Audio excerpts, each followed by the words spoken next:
Bienvenue à toutes et à tous. Merci de nous rejoindre sur le forum des rédactions, des moments inoubliables en tout cas dans la vie politique au Bénin. La conférence nationale des forces vives aujourd'hui, 30 ans après, quelle appréciation fait-on du respect des acquis de cette conférence et surtout de la pratique de la démocratie et bien sûr au Bénin. Voilà donc des questions qu'on se pose à ce moment où nous célébrons le 30e anniversaire de la conférence nationale sur le forum des rédactions. On en parle ce jour. Nous allons mettre en évidence le rôle surtout joué par la presse et bien sûr pour la réussite de cette conférence du 19 au 28 février 1990. Revenir sur bien sûr quelques souvenirs et ensuite planter le décor par rapport au débat de confrères ou deux aînés et qui ont vécu ces moments, qui ont contribué à la couverture médiatique de la dite conférence sur ce plateau pour faire le débat avec nous. Voilà donc pour bien sûr les premiers mois dits en guise d'introduction pour le forum de la rédaction spéciale 30 ans de la conférence nationale des forces vives.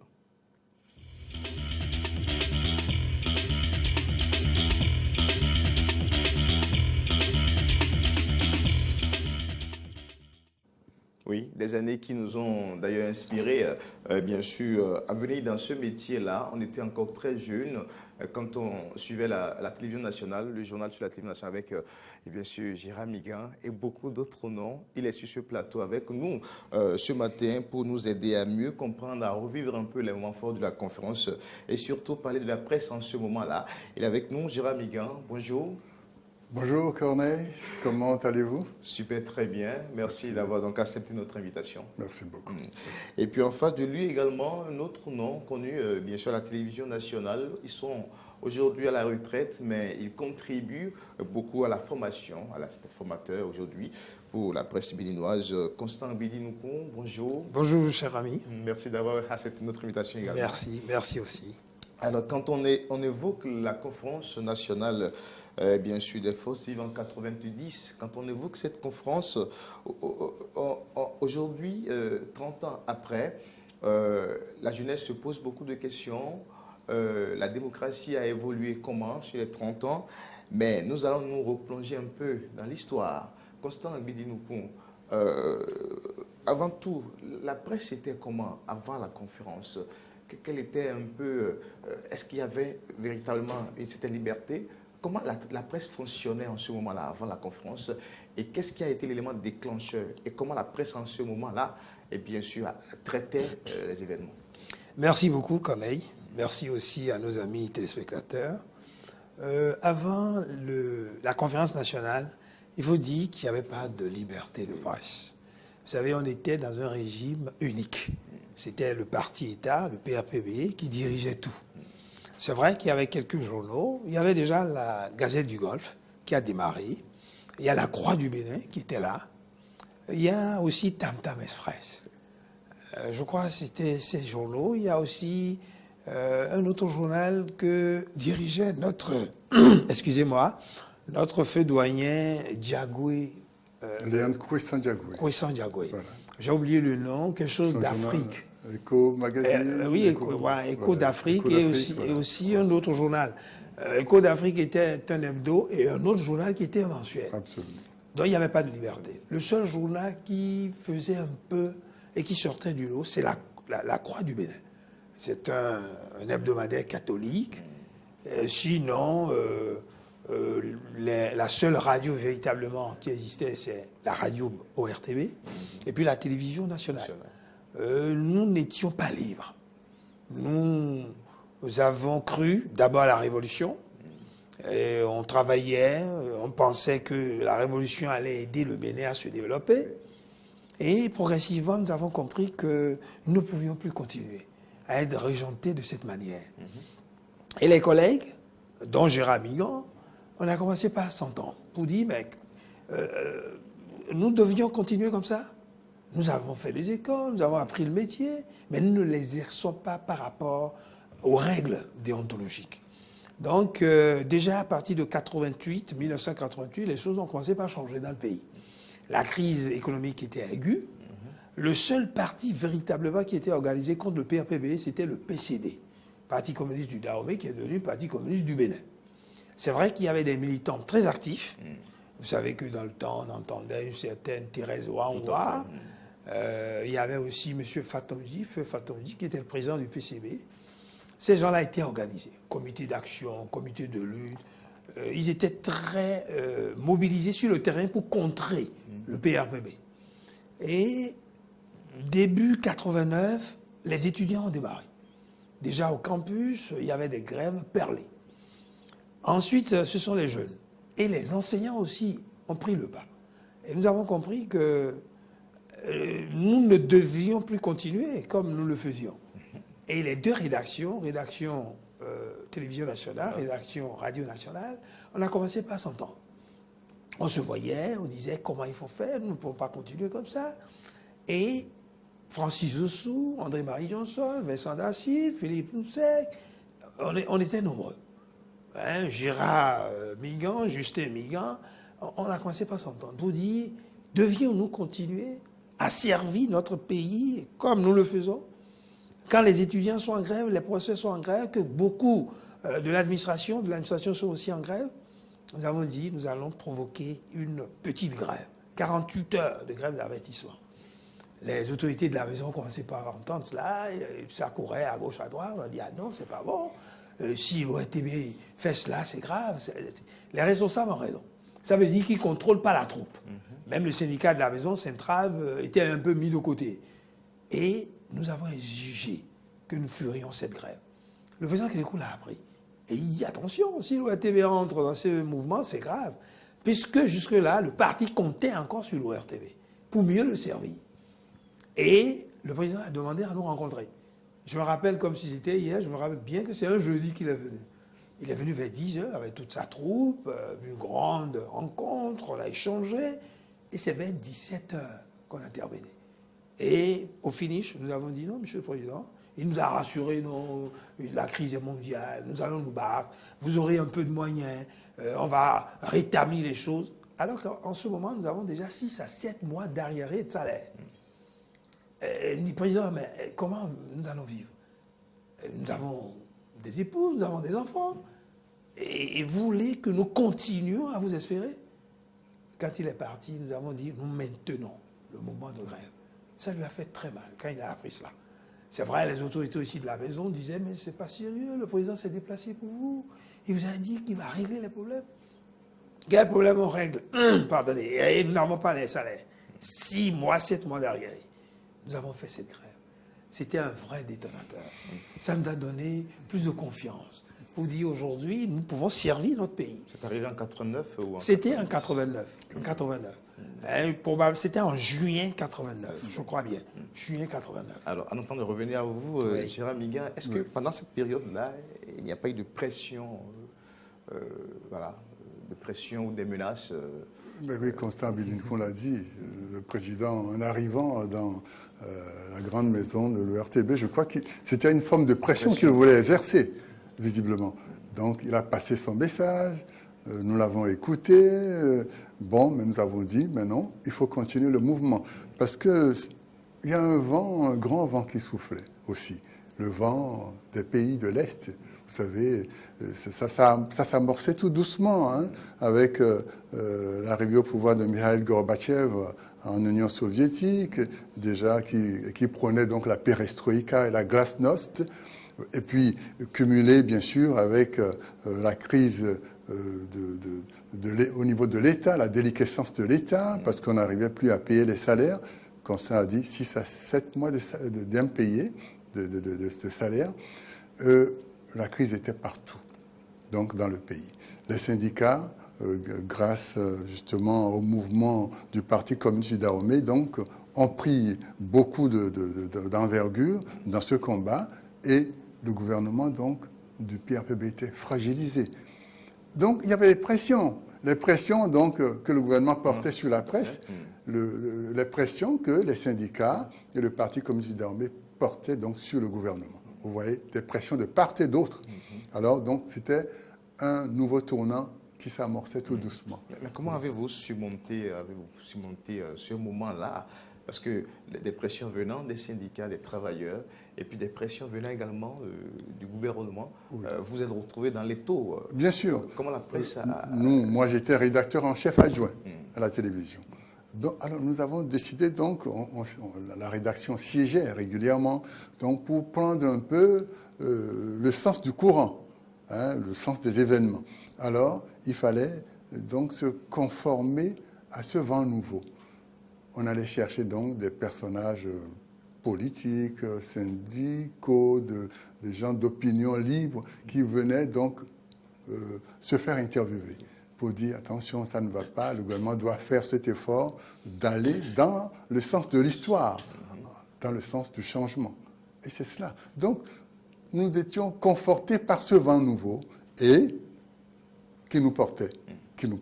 Et je crois que c'est ça, visiblement. La volonté existait de sortir de ce carcan, de construire un tournant politique nouveau pour le Bénin, et nous ne devons pas nous dérober au niveau de la presse. Nous avons donc suivi ce mouvement-là. Et quand l'idée de l'organisation de la conférence a germé, comment la presse l'a accueilli et comment la presse s'est organisée pour la réussite du... On était très heureux. Les 6 et 7 décembre, toutes les instances du parti se sont réunies.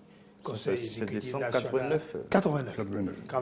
Conseil exécutif national, bureau politique. L'idée est venue du président. C'était le président qui a convoqué, Mathieu Kédékou, qui a convoqué toutes ces instances pour voir un peu, pour statuer sur la vie politique et la crise qui sévissait. Parce que n'oubliez pas, avant ça déjà, des syndicalistes comme Ibrahima Zakari, Léopold Dessous, Pascal Todinou, menaient des mouvements importants dans tous les secteurs. Zakari, c'est la pause. Léopold Dessous, c'est l'enseignement supérieur. Absolument. Pascal Todinou, c'est le plan, c'est les finances. Voilà. Et ça n'allait pas. Les grèves étaient sérieuses. Qu'est-ce qui a amené le président à revenir, à infléchir sa position? Parce qu'on sait que c'était un pouvoir qui réprimait beaucoup les manifestations. Déjà à partir de fin 1990, il a compris. Vous savez, le président Kédékou est intelligent. Il sait apprécier les choses, il sait comprendre. Et aussi, il y a les deux personnalités qui représentaient l'université au niveau de l'Assemblée nationale révolutionnaire. Il y a Maître Robert Dessous et le professeur René Aransou. Voilà. Ils sont allés voir le président Kédékou un jour pour lui dire, Monsieur le Président, c'est pas possible, on ne peut plus continuer comme ça. Il y a même cette boutade où on disait, quand l'enfant pleure et qu'il a faim, on ne le tape pas. On lui prépare quelque chose, le biberon ou bien c'est le sein, pour l'apaiser. Donc, Monsieur le Président, il ne s'agit plus de réprimer. Il faut voir la situation en face. Et tout cela lui a permis de comprendre que nous ne pouvions plus continuer comme ça se faisait. La pression populaire. Et il a compris. Les 6 et 7, quand ils se sont réunis, on a appris par la suite que dans le premier trimestre de 1990, il y aura cette grande messe où tous les Béninois, de l'intérieur comme de l'extérieur, vont se rassembler, vont se retrouver pour statuer, pour réfléchir sur le devenir de leur pays. Camarades, on nous disait déjà de laisser ça. On n'est plus obligé de dire camarade, président, camarade, ceci, cela. Il faut savoir justement, Constant Abidkou parlait donc des Béninois de l'extérieur. Il y avait, disons, un nombre important de Béninois qui s'étaient exilés aussi à cette époque-là. Oui, ceux qui n'étaient pas en phase, en accord avec la révolution populaire du Bénin et son système de parti unique avec le PRPB. Tous ces gens-là étaient à l'extérieur. Il y a des personnages illustres d'ailleurs. Adrien Oumbéji, voilà, Séverin Adjovi. Il y avait du beau monde à l'extérieur. Et tout ce monde cherchait à revenir au pays pour se fondre donc dans ce nouveau tournant politique qui allait naître, qui allait émerger. Je crois que le président Kédékou, donc un bon visionnaire, a saisi où allait le vent. Très bien. Et puis, il n'avait pas le choix. L'État était déliquescent. On ne payait plus les salaires, les pensions. Il y a un État en cessation de paiement. Une crise sociale, économique, une crise sociale et... Qu'est-ce qu'il faut faire? Les banques ne fonctionnaient plus. Voilà. Alors, et comment la presse a pu faire la couverture de cette conférence? Dès que nous avons appris qu'on doit organiser cette conférence nationale des forces vives de la nation, nous avons redoublé d'efforts. Les concertations entre les deux rédactions. Comment nous allons couvrir cette histoire-là? Nous ne devrions pas faire piètre à figure. c'est le moment plus que jamais de montrer que nous sommes des professionnels. Et nous avons fait de belles écoles, nous avons appris le métier, mais nous ne les exercions pas réellement. Donc on a dit, écoutez les gars, c'est le moment plus que jamais de montrer que nous sommes des professionnels. Donc, il y a de petits clubs. Vous devez réfléchir un peu sur l'économie. C'est sûr, on connaît un peu la situation du pays, les problèmes qui seront posés au cours de la conférence. Donc, on a commencé par réfléchir là-dessus. Et nous avons dit, le maximum d'entre nous doivent aller couvrir ces événements-là. Alors, avec le temps, on a appris que, bon, les gens de la radio tenaient à une retransmission en direct. Ils ont négocié et il faut féliciter ces gens-là aujourd'hui.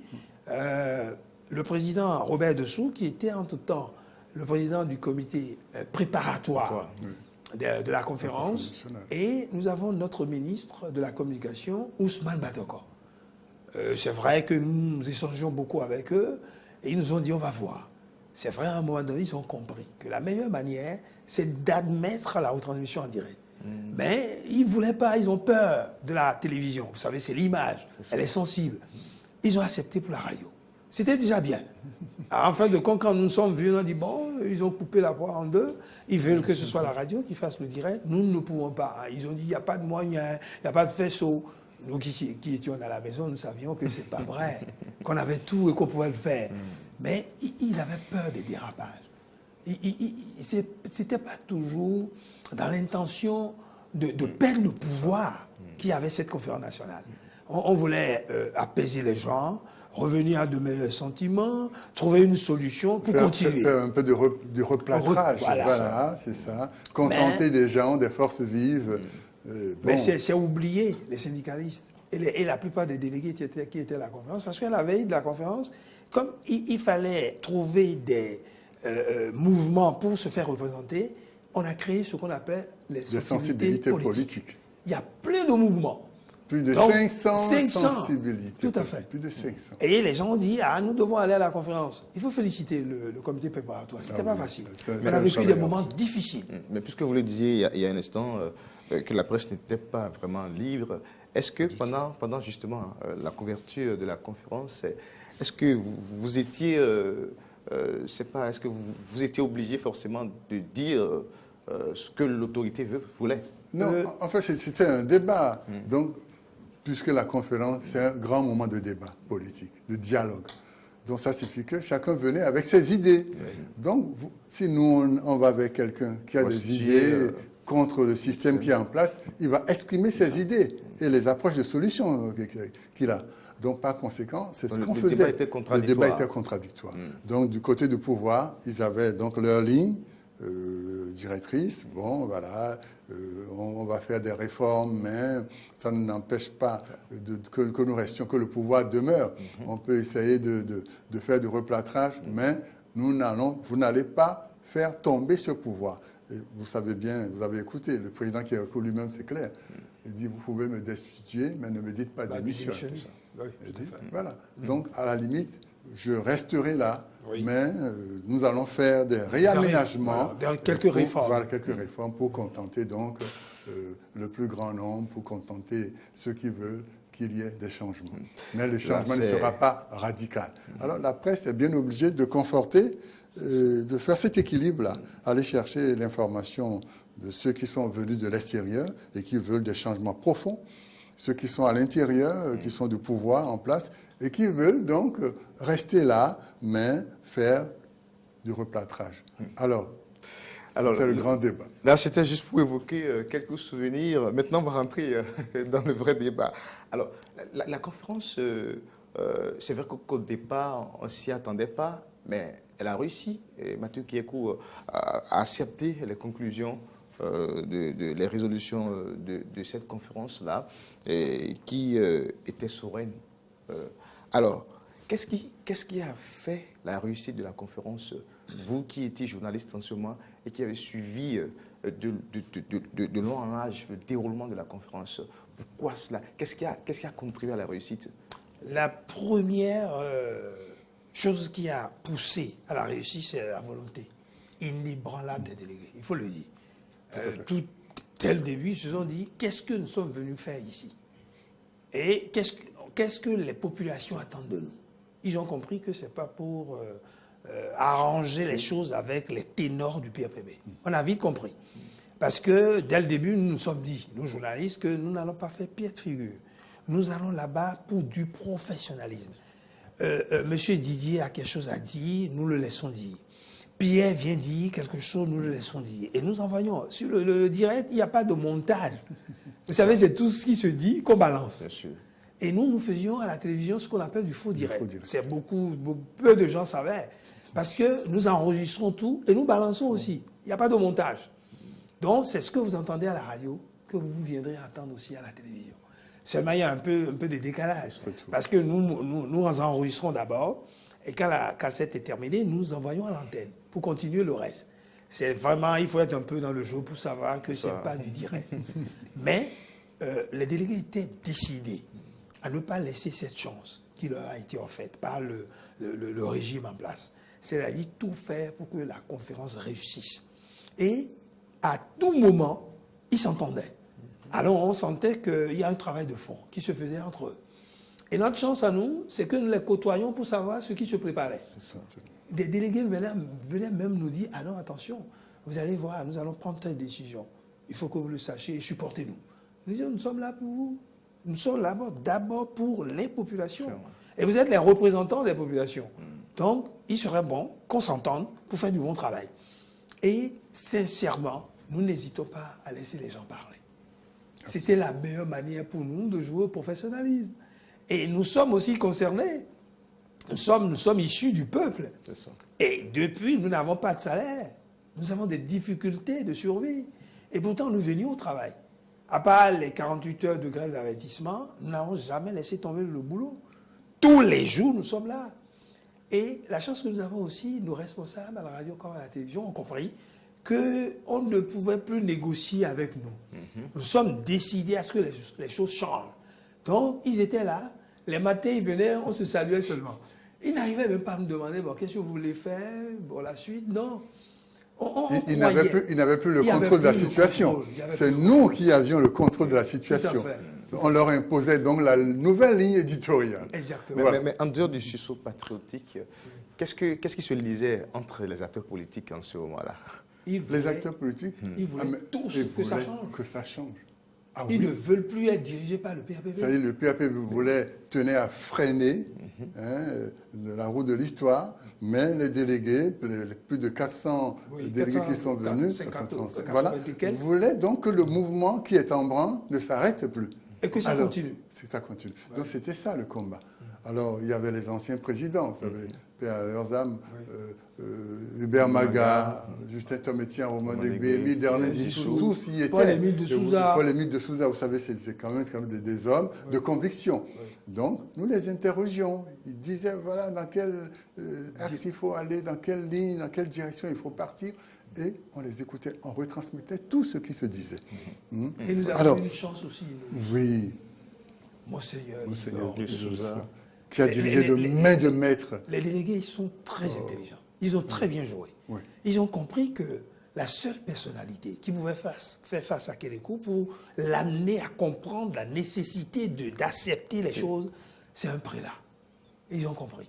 Au départ, on a appris que ça devait être Monseigneur Robert Sastre. Mais les gens il nous ont dit n'était pas en bonne santé, il était allé aux soins. Et Monseigneur de Souza l'a remplacé au pied levé. Et c'est une chance inouïe. Vraiment. Monseigneur a pris le contrôle des choses avec délicatesse, avec sérieux. Il implorait le Seigneur, il faisait la prière. Et la manière de conduire a plu au président Kélékou. Parce qu'il fallait quelqu'un comme ça. Bien sûr. Et le président a du respect. Vous savez, le président Kélékou, il a été un ancien missionnaire. Il connaît très bien. Il a fait avec les prêtres. Il sait que ces gens-là, ils sont sérieux et qu'il faut qu'il les écoute. Ce n'a pas été aussi facile pour Monseigneur. Il y a eu des moments importants où le président Kélékou voulait changer les choses. Et menaçait. Voilà. Et Monseigneur avait cette capacité donc d'aller le rencontrer. Voilà. Et à deux, cloîtré, et il lui parlait. Je crois qu'il lui parlait. Il parlait à son cœur, il parlait à sa conscience de dirigeant. Et lui, le prélat, qui partait là-bas avec ses prières, avec ses psaumes. Je crois qu'il a réussi à toucher cette fibre sensible du chrétien qui sommeillait dans le président révolutionnaire, marxiste-léniniste, qui était un Mathieu Kérékou. Vous voyez, regardez un peu, c'est quand même quelque chose de très fort. Ah oui, alors on peut dire que Dieu était dans la balance, était là, qui agissait. Je me rappelle que le matin là, le 19, c'était un lundi. Le lundi 19 février 1990, il n'y a eu plus le matin. Ouais. Et moi, j'étais avec mon père, père son âme, il me disait, vous allez à la conférence. Et ce matin, il a plu. Dans nos traditions, quand il y a un grand événement et qu'il y a plus en ce moment-là, que c'est toujours une bénédiction. Voilà. J'ai dit, papa, il faut prier pour nous. Vous savez, là-bas, ce ne sera pas facile. Nous imaginons. Parce que ces gens-là n'ont pas convoqué une conférence pour le plaisir. C'est vrai qu'ils vont nous contenter, mais ils veulent garder leur pouvoir. Absolument. Il dit, mon fils, fais attention. Hein, ne fais pas ce que tu as l'habitude pour crier. Ne te mets pas trop en avant. Voilà. Reste derrière. Voilà. Mais j'ai compris, c'est le père qui parle. Bien sûr. Mais ici, avec les collègues, la décision a été prise. Ouais. Nous devons aller jusqu'au bout. Jusqu'au bout. Comme André le disait, attends, pédé. C'est-à-dire, on a peur, mais il faut montrer qu'on n'a pas peur, qu'il faut continuer. Absolument. Et c'est ça qui a aussi joué. Alors, le Bénin est sorti de cette conférence avec l'adoption du renouveau démocratique, la transition dirigée par le Premier ministre Nicéphore Soglo en son temps, qui a été élu président en 91. Mathieu Kérékou, qui a accepté, bien sûr, s'éclipser, est revenu en 96. C'est bien cela, a fait 2 mandats. Boni Yaye est actuellement Patrice Talon, sur les 30 ans de cette marche, de cette pratique démocratique aujourd'hui. Cher Amigan, quelle appréciation faites-vous d'abord du respect des acquis de cette conférence et surtout de la démocratie béninoise? Je crois que nous surfons toujours sur les vagues de la conférence nationale, puisque ça a été le grand tournant politique, un tournant majeur de notre histoire, qui nous a, disons, remis sur les rails de la démocratie. Je crois que nous sommes toujours sur le chemin de la démocratie. Vous savez, la vie d'un pays, ce n'est pas un long fleuve tranquille. Hein. Il y a toujours des vagues, il y a des soubresauts. Et bien, ces soubresauts sont inhérents à l'évolution des États, à l'évolution des peuples. Les Français, ils ont connu la Révolution de 1789. Et puis, il y en a eu beaucoup d'autres, jusqu'à ce qu'on ait décapité un roi et une reine. Vous savez, l'histoire des peuples, c'est cela. Alors, je crois que les Béninois doivent se dire que cette histoire de la conférence nationale se poursuit. Il y a quelques distorsions, mais je crois que très vite, les Béninois vont retomber sur leurs deux pieds dans cet élan démocratique. La démocratie est toujours là. Vous faites allusion à quoi quand vous parlez des distorsions? Les distorsions, parce que, vous savez, la conférence nationale n'a pas tout réglé. Elle ne pouvait pas avoir tout réglé. La démocratie est mise en orbite. On a dit multipartisme intégral, on a dit économie de marché, on est revenu sur le nom... Bon, on n'est pas revenu sur le nom du pays, on ne s'appelle plus Dahomey, on est devenu République du Bénin, on a enlevé le populaire. Bon, le drapeau rouge frappé de... le drapeau vert frappé de l'étoile rouge est parti. On est revenu au drapeau national du Dahomey, vert, jaune, rouge. Bon, c'est des acquis. Et le premier président qui est venu donc après la conférence nationale, Nicéphore Soglo, a essayé tant bien que mal de travailler pour remettre le pays sur un certain nombre de leviers de développement. Bon, et nous avons rebondi. Eh bien oui, on a continué. Mathieu Kérékou est revenu. C'est la soubresaut de l'histoire toujours. Il est revenu après les élections de mars 1996. Eh bien oui, parce que, vous savez, les peuples ont cela en eux qui ne sont jamais totalement satisfaits. Vous pouvez avoir beaucoup travaillé pour eux, et il suffit d'un petit détail, et ils disent, mais non, on n'est pas content, parce que mais un chef d'État ne peut pas tout faire. Alors, le président Kérékou est venu 10 années, il a construit ce qu'il pouvait construire. Boni Yaye est arrivé 10 ans aussi. 10 années aussi, il a fait ce qu'il pouvait faire. Je crois que c'est cela. C'est autour de la vieille corde qu'on tisse la nouvelle. Eh bien, le président Patrice Talon est là aujourd'hui. Il a sa vision. Il a perçu sans doute que, comme je l'ai dit, la conférence nationale n'a pas tout réglé. Les questions de développement sont majeures aussi.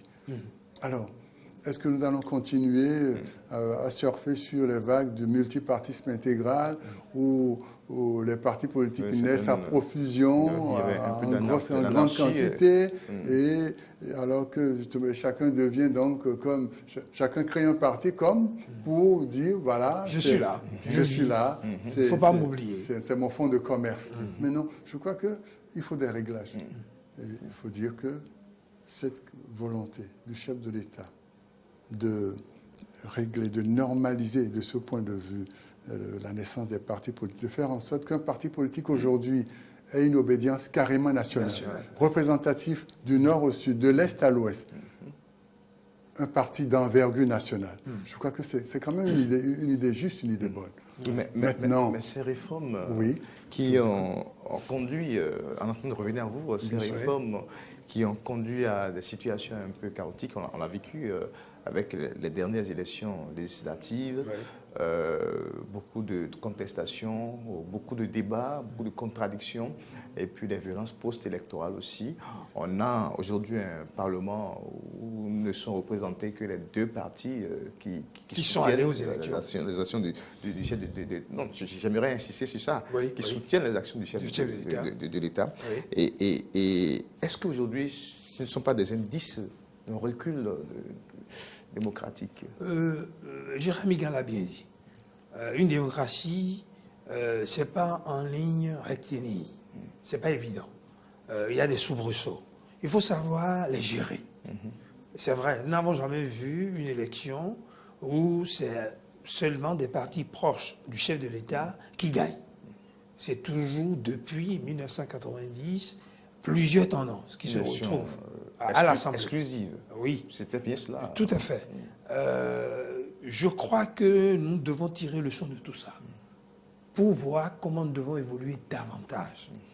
30 ans, ce n'est pas rien. Imaginez-vous un enfant qui a 30 ans. Il comprend beaucoup de choses. Il peut s'assumer, lui seul, supposons qu'il n'ait plus de parents. Il est déjà père de famille. Père de famille. Absolument. Donc, aujourd'hui, nous devons tirer le son de tout ça. Mais moi, je suis heureux. Le multipartisme intégral dont on avait parlé aux sorties de la conférence nationale, c'est vrai, on avait été trop opprimés, compressés. Voilà. Il fallait laisser les gens s'exprimer librement. C'était une décision d'époque. Une décision d'époque. De circonstances. Que nous devrions applaudir. Mais aujourd'hui, ça ne sert plus à rien. Il faut recadrer cela, sincèrement. Vous imaginez, le feu président Justin Romadoué disait, nous n'avons pas de parti politique. Nous avons des clubs électoraux. Voilà. Et j'ai voulu dire, Monsieur le Président, qu'est-ce que ça veut dire? Il dit, je crée mon parti, je le gouverne, je le dirige et j'en fais ce que je veux. C'est ça un club électoral. Les autres viennent, ils n'ont pas de pouvoir. Je crois qu'il faut de vrais partis. Mais imaginez-vous un grand pays comme les États-Unis. Ils ont combien de partis qui vont aux élections? Le Parti démocrate et le Parti républicain. Voilà. Pourtant, on va dire qu'il n'y a pas de démocratie là-bas. Même la France qui est notre modèle, comme de parti. On est en train de réduire. Oui, il y a peut-être une dizaine, globalement. Et c'est surtout 4 ou 5 qui sont représentés à l'Assemblée. Nous devons aller vers là. Et dire que ce qui s'est passé pour les législatives, que nous nous entendions pour que ça ne se passe plus. Voyez-vous, c'est un détonateur. Ça devait nous faire réfléchir. Pour dire, mais désormais, qu'est-ce que nous devrions faire pour avancer? La démocratie, je me plais à dire, comme l'a dit le président Hubert Maga, c'est une vie éternelle. Il dit, il n'y a pas de fin. Le jour où vous apprendrez qu'il n'y a plus de démocratie, ça veut dire que nous ne vivons plus.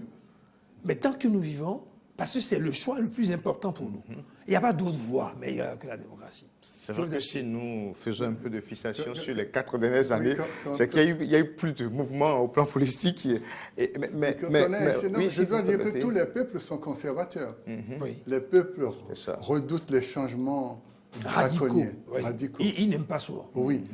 Les Français, vous voyez tout ce qui se passe avec la crise des gilets jaunes, la réforme des retraites, c'est un combat, jusqu'aujourd'hui, un combat sérieux qu'on n'a jamais vu en France. Avec l'État français. écoutez, c'est ça aussi. Alors, pour nous engager dans ce nouveau tournant de réglage politique, pour, disons, faire une délimitation, pour qu'aujourd'hui on ait peut-être une douzaine de partis politiques. Mais oui, mais c'est une décision terrible. Oui.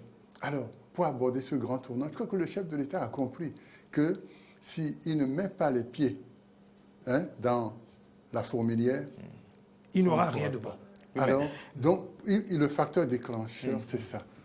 Je crois qu'il fallait donc un grand mouvement de secousse tellurique, presque quoi, tellurique. Mais c'est vrai que la situation aujourd'hui, actuelle ne ressemble pas tellement à ce qu'il y a eu en 89-90, mais on sait qu'au plan politique, il y a eu beaucoup de débats. En fait, je n'oserais pas forcément parler des idées politiques, il y a beaucoup de débats à l'extérieur et autres. Quelque part, ça se rapproche un peu de 90, où vous l'avez évoqué tout à l'heure, certains ont été obligés de... Est-ce qu'on n'a pas peut-être raté un autre moment de faire une conférence bis avec les dernières assises politiques et qui ont débouché sur une révision constitutionnelle qu'on a peut-être ratée? Quelqu'un m'a dit qu'on ne pouvait plus reprendre la conférence nationale. C'est unique en son genre. Mais nous pouvons nous entendre pour revoir. Vous savez, comme l'a dit Gérard, les peuples n'aiment pas les changements brusques, radicaux. Vous savez, les réformes sont difficiles. Toute réforme. Il a bien donné l'exemple de la France. Moi, je ne savais pas. Vous savez, on m'a dit que ça fait 20 ans que les Français voulaient voir les réformes des retraites. Bien sûr. Et chaque gouvernement qui vient échoue. Ils ne peuvent pas. Et il paraît que le président, le Premier ministre Fillon est allé plus que ça, plus loin que ça. Oui. Et il a dû démissionner. Mais la réforme est vite acceptée quand sa pertinence est bien perçue par le peuple aussi. Même les peuples... Est-ce que vous croyez non, la réforme des retraites en France, c'est quand même... On dit qu'il y a 45 disons, schémas de retraite là-bas. Ça veut dire que chaque corporation... Avait son schéma. Alors... C'est pas possible, ça. Alors, le gouvernement d'Emmanuel Macron dit, mais nous allons régler tout ça. Il faut faire une formule globale qui concernera tout le monde. Bon, alors, le peuple français dit non. Parce que certaines personnes veulent perdre 50 euros, 100 euros. C'est ça, personne n'en veut. C'est vrai, on comprend tout ça. Mais c'est normal, les grands peuples doivent aller vers les réformes. Et quelle perception avez-vous aujourd'hui de l'évolution de la liberté de presse sur les dernières années? Moi, je me dis toujours, la liberté de la presse dépend des professionnels. Le gouvernement vous croyez que le gouvernement va vous offrir des libertés un peu partout? Vous dites, voici, vous êtes libre, dites ce que vous voulez, écrivez ce que vous voulez. Nulle part. Absolument. Les gouvernants veulent toujours contrôler un peu la presse parce que c'est réellement un pouvoir. C'est à nous de jouer. Moi, je suis parfois choqué par certaines décisions de la RAC. C'est vrai. Quand vous lisez les textes qui régissent la RAC, il n'y a nulle part, aucun article ne dit qu'il faut mettre fin définitivement à un organe. Il n'y en a pas. J'ai échangé avec eux, j'ai dit, donnez-moi un seul exemple. Et vous vous rappelez, le Béninois libéré. Une mandature a décidé de mettre fin complètement à la vie du Béninois libéré. Et ce qui m'a même choqué, on a dit, aucun des acteurs ne doit plus devenir journaliste ou travailler dans la presse. Quand même, on n'a jamais vu ça nulle part. Et quand ils ont saisi la Cour constitutionnelle, qu'est-ce que la Cour a dit? Que ce n'est pas conforme à la Constitution. Et le Béninois libéré est revenu. Oui, bien sûr. Voyez-vous? Et c'est les mêmes acteurs qui l'animent encore. Ouais. Je crois que nous devons faire beaucoup attention. Et puis, il y a quelques années, on a vu le cas de la Nouvelle Tribune. C'est ça. Hein, et laissez-moi vous dire, ce qui est même choquant par rapport à la Nouvelle Tribune, c'est que le tribunal, le juge a dit que la Nouvelle Tribune doit continuer à vivre et qu'il faut suspendre toutes les anciennes décisions qui ont été prises par la RAC. Mais jusque-là, on n'a pas réglé ce dossier. Pourtant, le tribunal, la justice a dit le droit. C'est à nous de prendre nos responsabilités. Dans ces cas-là, moi, je ne condamne pas l'État. Non, je nous condamne. Qu'est-ce que nous avons fait pour mériter tout ça? Qu'est-ce que nous avons fait pour que nous aidions la Nouvelle Tribune à changer et à revivre? C'est peut-être bon. Quand vous vivez des crises, vous devez vous remettre en cause. Oui, Et mais qu'est-ce que ces organes ou les journalistes ou les pratiquants du métier pourront faire face au non, régime, nous ne sommes pas face bien au unis. pouvoir? Nous ne sommes pas unis. C'est ça, Et nous ne sommes pas Mais solidaires. nous avons des organisations Fêtières. qui sont chargées, donc, sont chargées d'animer. de travailler pour la grande unité de la grande famille. L'UPMB, qu'est-ce qu'elle fait? L'ODEM, qu'est-ce qu'elle fait? Mais c'est ça. Donc, c'est notre à ces organisations de se saisir justement de Quand nous prenons ces le problématiques-là. simple cas de Soleil Oui. FM pose juste des formalités de renouvellement de fréquences et malheureusement toute activité... Là, j'ai demandé à savoir. On m'a dit que le promoteur, on voudrait qu'il vienne et qu'on l'écoute et qu'on l'entende avant de le lui renouveler. C'est un cas politique. Il faut le dire. Moi, je fais l'effort de voir les choses. Est-ce que dans les tests, on a dit que le promoteur peut déléguer quelqu'un? Est-ce que pour être promoteur et pour le renouvellement, vous pouvez déléguer quelqu'un? Je n'ai vu nulle part. Il se peut que si je suis malade, je peux envoyer quelqu'un. Mais à la RAC, on a dit non, on veut écouter le promoteur lui-même par rapport à un certain nombre de choses. Et que ce n'est pas nécessairement le délégué qu'il a envoyé qui est responsable devant la justice. La présence physique est importante. C'est ce qu'ils nous ont dit. Hein? Mais on sait que c'est pour M. Adjavon, le Soleil FM. Et nous savons qu'il est à l'étranger. Plusieurs années, voilà. Voilà, moi je crois tout ça là. Nous devons nous asseoir. Nous devons nous asseoir. Et il ne s'agit pas de dire nous allons combattre ce pouvoir. Ce combat, de jeter la pierre à Paul ou à Jacques. Tout Non. à fait. Je pense, Constant, oui, que comme il le dit, s'asseoir pour discuter. Donc, il faut un travail de lobbying. Oui.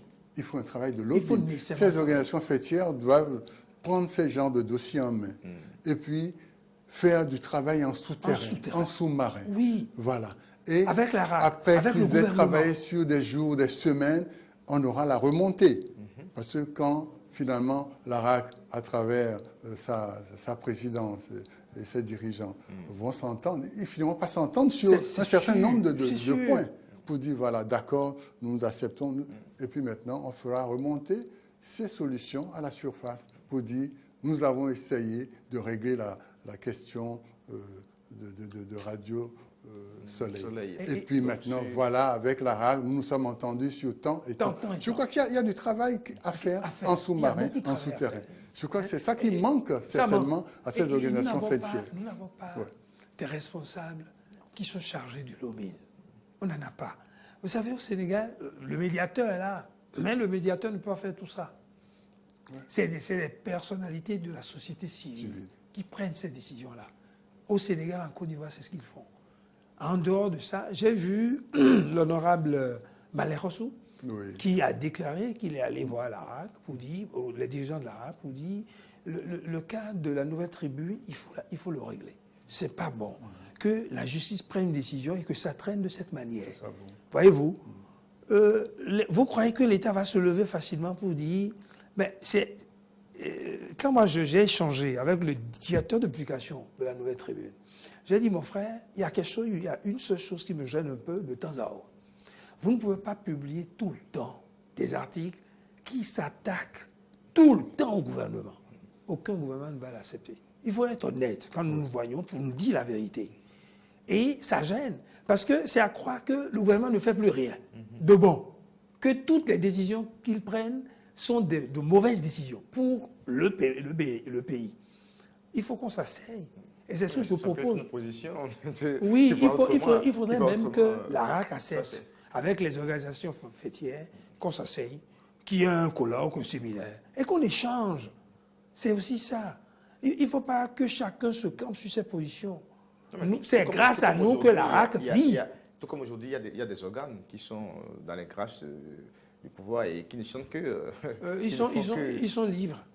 Comme je l'ai dit, c'est une liberté. Bien sûr. Mais on doit savoir jusqu'où ne jamais aller trop loin. La limite... Il y a toujours des limites. La liberté, ce n'est pas le libertinage. Ce n'est pas la même chose. Nous devons savoir en responsable ce que nous faisons, ce que nous ne devons pas faire. Il faut que chaque acteur prenne conscience et se remette en cause pour dire qu'est-ce que j'ai fait pour mériter ça? Qu'est-ce que je ne devrais plus faire désormais? C'est pourquoi je dis il faut que la RAC nous permette d'avoir cette rencontre où nous allons échanger pendant 2-3 jours entre nous pour dire quelles sont vos limites, mesdames, messieurs de la RAC, quelles sont les nôtres, qu'est-ce que nous ne devrions pas faire, qu'est-ce que vous ne devez pas aussi faire. Parce que, écoutez, c'est une institution de la République, mais ce n'est pas une institution qui est venue au hasard. Nous l'avons revendiqué à la Conférence nationale. Absolument. Notre représentant à la Conférence nationale, le doyen Sébastien Abouta, a insisté là-dessus pour dire nous voulons une instance de régulation qui doit nous départager quand nous avons tort. On doit savoir qui a tort. Parce que vous pouvez prendre, vous savez, dans notre métier, on fait quelque chose, on croit que c'est vrai et que c'est notre position. Et pourtant, vous pouvez vous tromper. Mais aujourd'hui, l'impression qu'on a, Gérard Migand, en fait, de cette institution, c'est comme si elle sait plus les politiciens que défendre... Vous voulez dire qu'elle défend plus l'État que les autres? Je crois quand même que nous avons de bons professionnels qui siègent au niveau de cette instance, qui sont des conseillers. Et de mon point de vue, ils doivent pouvoir porter justement le message de leur base professionnelle. Vous avez évoqué ils doivent porter le message de leur base base professionnelle en tenant compte de la situation pour dire... On les a envoyés là-bas justement pour jouer aussi à l'équilibre. Voilà, pour être des défenseurs, des avocats, tout en mettant le couperet, mais au même moment, vous dites d'accord, bon, on les a frappés comme ça, maintenant, voyons un peu de quelle manière nous allons lâcher du lest, un peu de lest, pour leur permettre donc de faire leur travail. Parce que la presse aussi, dans le travail qu'il fait, conforte une démocratie. Bien sûr. C'est très important. Oui. Vous savez, l'étranger qui arrive dans un pays et qui rentre dans sa chambre d'hôtel, le premier geste qu'il fait, c'est quoi? Il allume Tout à fait. la télévision. Il allume le poste téléviseur ou la radio. Pour savoir comment on a pu traiter les informations. Comment l'information, à 20 heures, que disent les informations sur la chaîne de ce pays? Et là, ça lui permet de prendre la température, de prendre le pouls, de jauger le baromètre. Donc, c'est ça. Donc, par conséquent, ceux qui sont là-bas, comme conseillers, doivent travailler justement à aussi conforter prendre des décisions d'équilibre, qui ne soient pas des décisions tueuses de la presse, mais au contraire, qui renforcent la presse, qui la confortent, qui la consolident, tout en jouant du bâton et de la carotte. Mais de 90 à maintenant, il y a de jeunes acteurs aussi qui ont émergé politiquement. Quand on voit aujourd'hui le comportement des politiciens, avec des ralliements pas possibles, quand on voit aujourd'hui certaines options prises et qui semblent être sans réelle conviction, est-ce qu'aujourd'hui, la génération actuelle respecte réellement les acquis, l'esprit, le patriotisme né de la conférence nationale? Est-ce que l'avenir est prometteur? Moi, je crois. C'est un travail de longue haleine. Certains de nos aînés nous ont déçus. Vous savez que les élections dans ce pays coûtent trop cher et que l'électorat est souvent corrompu. C'est l'argent qui fait décider souvent. Vous voyez comment on fait les campagnes dans notre pays?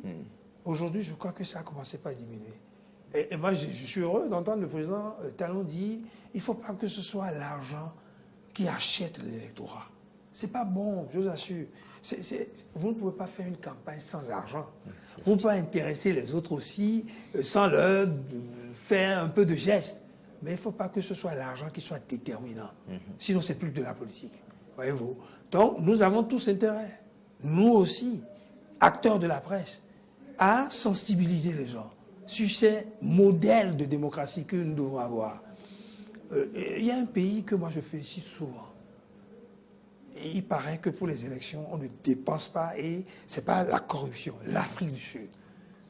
C'est une seule fois que je suis allé là-bas. Mais ceux qui reviennent souvent disent ce n'est pas l'argent qui détermine l'électorat là-bas.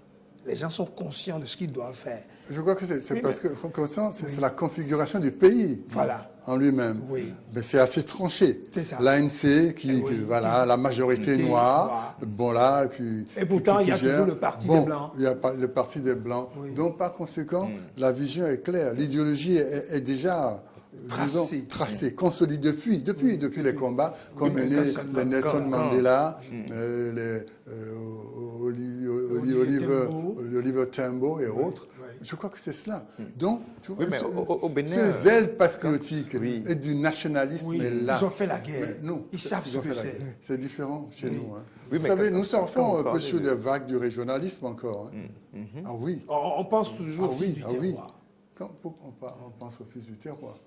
Hein, on dit, voilà, pourquoi on dit que tel parti est d'obédience du septentrion, tel autre est du méridien, du sud. Mais avec le système partisan, on a dépassé. Voilà. Alors, donc, la réforme politique, il dit qu'il faut maintenant des partis politiques d'obédience nationale. Est-ce que ce n'est pas bon? Est-ce qu'il n'y a pas du vrai, là? Hein? C'est ce qu'on devient vrai. Quand on parle du pouvoir de l'argent dans les élections, tout à l'heure, dans votre raisonnement, vous l'avez évoqué, le président Talon, travaille pour cela. Mais il y a un peu de paradoxe parce qu'au moment où on dit qu'il faut réduire le coût électoral, c'est en ce moment on porte un peu plus à une échelle un peu plus agrandie les cautions, par exemple. Je crois qu'ils ont compris, ils ont diminué. Ils ont diminué, mais c'est toujours. Mais est-ce que ce n'est pas chercher une chose, ils sont j'ai essayé de demander et d'échanger avec des gens. Il m'a dit, certains m'ont dit, une élection, c'est pas de la pagaille. On a constaté qu'il y a beaucoup de gens qui sont candidats, mais qui ne représentent rien. On a eu ici pour des présidentielles 26 candidats, une trentaine. Vous imaginez? Alors, qu'est-ce que ça va nous rapporter? Il y en avait dedans qui étaient des plaisantins. Des vrais plaisantins. Parce qu'on a dit 5 millions. Il y en a même un certain Adjovi, excusez-moi, qui n'a rien donné comme caution jusqu'à la fin, mais qui était candidat à qui nous donnions le micro pour parler, pour s'exprimer. Voilà. Et après, on a compris que non, c'est un plaisantin. Non, un pays sérieux ne peut pas accepter ces choses-là. Donc la caution aussi, il faut l'augmenter un peu. Je crois qu'elle est raisonnable là maintenant. Elle est raisonnable, moi je crois. Certains ont fait, Constant Bédécou, certains ont fait un calcul pour dire qu'on veut maintenant pas que les partis soient chapeautés par des leaders tout-puissants qui mettent la main à la poche seul. Mais que chaque membre du parti doit pouvoir contribuer à financer, au financement de la vie du parti. Et quand on a fait les calculs, je crois que c'est une somme modique que chacun devrait donner et qui va concourir justement à avoir le gros magot qui servira donc comme caution. Je crois que la réflexion est là aussi. Elle est là, je crois qu'il ne faut pas que les partis deviennent donc des instruments aux mains d'un individu, d'un homme, fut-il puissant financièrement. Et souvent, c'était ça. Alors, est-ce que finalement, la réforme telle qu'elle a été menée au départ avec la rigueur et la fermeté dans la constitution des partis et autres, est-ce que finalement, on n'a pas lâché un peu? Parce qu'on a deux blocs qui sont assez représentatifs sur l'ensemble du territoire national. Et puis, il y a d'autres qui sont un peu des satellites qui tournent autour. On a dernièrement autorisé certains partis. Moi, elle dit, j'ai échangé avec M. Ayadi, il dit non, M. Constant, mon parti est national. J'ai des représentants partout, dans toutes les communes. Du nord au sud. Du nord au sud, de l'est à l'ouest. Voilà. Et nous venons de naître. Mais donnez-nous le temps de vivre, de grandir. Vous voulez déjà nous juger alors que nous n'avons même pas encore 3 ans? J'ai dit, c'est vrai. Il faut laisser les gens vivre le temps. Ça prend. La vie politique, on ne l'invente pas. Nous n'avons pas souvent l'habitude de vivre la vraie vie politique. Nous l'inventons. Nous voulons jouer. Comme il a dit, nous voulons surfer. C'est pas bon. Il faut ça prend. Dans d'autres pays, il y a des écoles où on apprend à militer dans un parti. Et combien de nos partis avant avaient des écoles pour former les militants de leur parti? On ne le faisait pas. C'est des mots d'ordre. On n'attend pas beaucoup de choses de toi. Tu n'as pas d'argent à donner. Mais on te donne des ordres pour que tu agisses. Et en donnant des ordres, on te donne l'argent. C'est trop facile. Tu ne vas pas apprendre à connaître ton pays, à vivre ton parti, à connaître la vie politique. Ça prend. C'est un métier. Quelqu'un m'a dit qu'en France, on a toujours jugé M. Jacques Chirac comme un politicien chevronné. Qu'il a appris, c'est un métier qu'il a appris toute sa vie. Mais c'est ça aussi, ça s'apprend. Mais bien sûr. On ne l'invente pas. Merci. Merci à vous, chef douanier Constant Bidinoukou, et également Gérard Amigan, rapidement, puisque comme j'ai été tellement emporté par la qualité et l'éloquence des invités que finalement le temps complètement nous a lâchés. Alors rapidement, un dernier tour d'étape, je commence par vous, Gérard Amigan. Qu'est-ce qu'il faut faire maintenant pour que la jeunesse puisse tirer et bien sûr des leçons de cette conférence-là? Puisqu'aujourd'hui, l'histoire est en train d'être effacée dans les écoles même. Je suis d'accord avec vous. C'est une très rapidement. bonne question.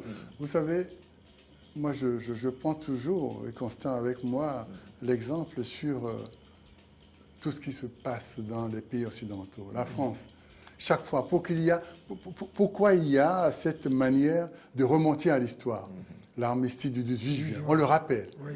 Hein? Chaque fois. Chaque fois. Devoir de mémoire.